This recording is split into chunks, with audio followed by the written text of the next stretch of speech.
ഇന്ന് നോക്കിയേ, നമ്മുടെ പരിശുദ്ധ അമ്മയുടെ അമലോത്ഭവ മാതാവിൻ്റെ തിരുനാൾ ദിനത്തിൽ പ്രഭാതത്തിൽ ബലി അർപ്പിച്ച് പ്രാർത്ഥിച്ചിട്ടാണ് ഈ വീഡിയോ എടുക്കുമ്പോൾ, ദൈവമേ, ഇന്ന് ഞങ്ങൾ ബലി അർപ്പിച്ച് പ്രാർത്ഥിച്ച എല്ലാ നിയോഗങ്ങളിലേക്കും ദൈവശക്തി വ്യാപരിക്കട്ടെ എന്ന് ആദ്യമേ തന്നെ പ്രാർത്ഥിക്കുകയും ആശംസിക്കുകയും ചെയ്യുകയാണ്.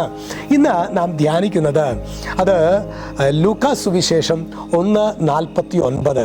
അവിടെ വചനം വെളിപ്പെടുത്താണ്, ശക്തനായവൻ എനിക്ക് വലിയ കാര്യങ്ങൾ ചെയ്തിരിക്കുന്നു, അവിടുത്തെ നാമം പരിശുദ്ധമാണ്. ഇത് പരിശുദ്ധ അമ്മയുടെ സ്തോത്രഗീതമാണെന്ന് നമുക്കറിയാം. ശക്തനായവൻ എനിക്ക് വലിയ കാര്യങ്ങൾ ചെയ്തിരിക്കുന്നു. അമ്മയോട് ചേർന്ന് പ്രാർത്ഥിക്കുമ്പോൾ, പ്രത്യേകിച്ച് ഈ പാപപങ്കിലമായ ലോകത്തിൽ പാപരഹിതയായിട്ട് ജീവിച്ച പരിശുദ്ധ അമ്മയോട് ചേർന്ന് നാം പ്രാർത്ഥിക്കുമ്പോൾ നമ്മുടെ ജീവിതത്തിലും ദൈവം വൻ കാര്യങ്ങൾ ബലഹീനരും നിസ്വരുമായ നമ്മളിലൂടെ ചെയ്യുന്നത് പ്രിയ സഹോദരങ്ങളെ നമുക്ക് അനുഭവിക്കാൻ പറ്റും. അപ്പോൾ അതിനായിട്ട് ഒന്നാമത് ചെയ്യേണ്ടത് നോക്കിയേ, ഇന്നൊരു സമ്പൂർണ്ണ ജപമാല ചൊല്ലി ഇന്ന് പ്രാർത്ഥിക്കാനായിട്ട് നമ്മൾ മറന്നേക്കരുത് എന്ന കാര്യം ഓർമ്മിപ്പിക്കുകയാണ്. ഹല്ലേലൂയ. അതുപോലെ തന്നെ ധ്യാനത്തിൻ്റെ 2ാം ദിവസമാണ് ഇന്ന്.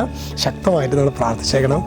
പ്രത്യേകിച്ച് സുവിശേഷ വേലയിൽ അച്ഛൻ്റെ ഈ വ്യൂവേഴ്സ് എന്ന് പറയുന്നത്, ഇത് കാണുന്നവരൊക്കെ 100-300 പേര് നിങ്ങൾ അച്ഛൻ്റെ മധ്യസ്ഥ പ്രാർത്ഥന ടീമാണ്.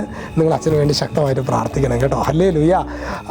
ശരിക്ക് പ്രതികൂലങ്ങളിൽ കർത്താവിനെ, ഇത് ഒരു പക്ഷേ ഇത് കേൾക്കുന്ന സമയത്ത് നമ്മുടെ ജീവിതത്തിൽ കുറേ പ്രതികൂല പ്രശ്നങ്ങളും വിഷമങ്ങളും, ജീവിത പങ്കാളിയായിട്ട് പ്രശ്നങ്ങൾ, അല്ലെങ്കിൽ മക്കളുടെ ജീവിതത്തിൽ ഒരു പച്ച കാണുന്നില്ല, അല്ലെങ്കിൽ ഓരോ തടസ്സങ്ങൾ, അങ്ങനെ പ്രതികൂലങ്ങളിലായിരിക്കും നമ്മൾ നഷ്ടധൈര്യരാകരുത്.